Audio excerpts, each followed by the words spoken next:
ছোট্ট খবর একটা অনুষ্ঠান হতো তখন ছোটদের, সেই অনুষ্ঠানের মাধ্যমে।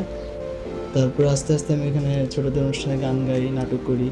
ধীরে ধীরে সপ্তাহে নাটকে যাই, টিভির বিভিন্ন বিশেষ অনুষ্ঠানে আমি যাই। 89-এ আমি নাটকের অডিশন পাস করি অ্যানলিস্টেড আর্টিস্ট।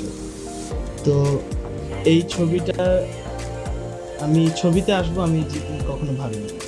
ছবিতে যে কাজ করব, যে ফিল্মে আমি আসবো কাজ করবো, আমি কখনো এটা ভাবিনি।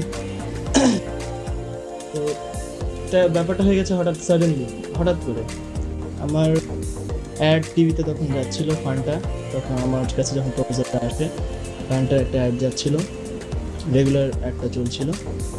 এর মধ্যে আমার কাছে সোহান ভাই আমার ছবি কোথা থেকে যেন দেখে আমার সম্পর্কে জানার পরে আমি ছবিতে কাজ করবো কিনা জিজ্ঞেস করেন। করার পরে আমাকে একদিন ফোন করেন, বিকালবেলা, দুপুরবেলা আমাকে একদিন ফোন করেন। ফোন করে বলেন যে আমি এরকম ডাইরেক্টর অমুক বলছি, আমি আপনাকে ছবির ব্যাপারে কিছু কথা বলতে চাই, আপনি যদি আমাকে কিছু সময় দেন। আমরা দুজন বসলাম, একসঙ্গে বসে কথা বললাম। এর মধ্যে উনি আমাকে ছবিতে প্রপোজাল দিলেন যে আমি এরকম বোম্বে কেমন থেকে বাংলা করছি, তো আপনি যদি এটা করতে চান, আপনি যদি করেন, আমি খুব খুশি হব।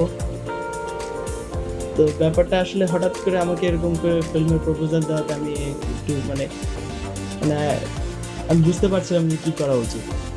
হঠাৎ এরকম একটা প্রপোজাল আসে, আর আরেক দিক দিয়ে ভালোও লাগছিল। আমি আসলে অ্যাকচুয়ালি আমি প্রথম দিকে আমি কখনো ভাবিনি যে আমি ফিল্ম লাইনে আসবো বা ফিল্মে অ্যাক্টিং করবো। ভেবেছিলাম মডেলিং করবো, অ্যাক্টিং করবো, একটা শখের বসে আমরা করতাম আগে।